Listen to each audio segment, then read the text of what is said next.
આખું નામ શું તમારું? રમેશભાઈ. કઈ બાજુના? કલોલ. તમારા ઘર પરિવારમાં કોણ કોણ છે? કોણ છે? લઈ જાઓ. કોણ લઈને આવ્યું તમને? એકલા આયા? કેટલા દિવસથી અહીંયા છો? કેટલા દિવસથી છો? વાગ્યું છે? ચલાશે તમારાથી?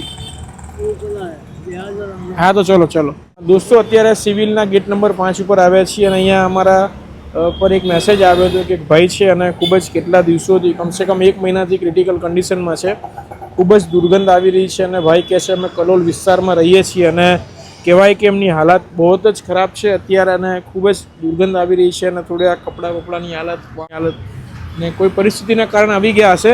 શાંતિથી એમને ફ્રેશ કહીને વાતચીત કરીશ. વધુ ને વધુ લોકો સુધી વિડીયોને શેર કરજો જેથી અમે એમના પરિવાર સુધી પહોંચી શકીએ.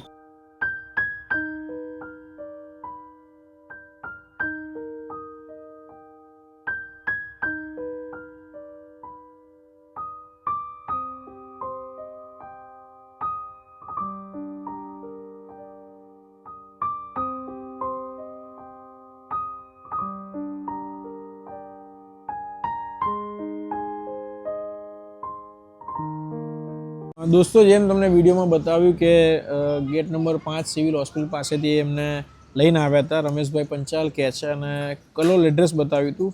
સતત 2 દિવસ થઈ ગયા છે અને 2 દિવસથી સતત બધાને હેરાન કરે છે. પેન્ટમાં ટોયલેટ કરી જાય છે અને કપડાં નવડા ધોળા માટે પણ ખૂબ જ જબરદસ્તી કરવી પડે છે અને મેન્ટલી રીતે ખૂબ જ ડિસ્ટર્બ છે.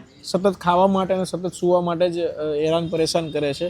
તો તમારી આસપાસ કોઈ પણ આવા વ્યક્તિ દેખાય તો તેમને અમારા સુધી પહોંચાડો કે અમારી જેવી ઘણી બધી સંસ્થાઓ કામ કરી રહી છે.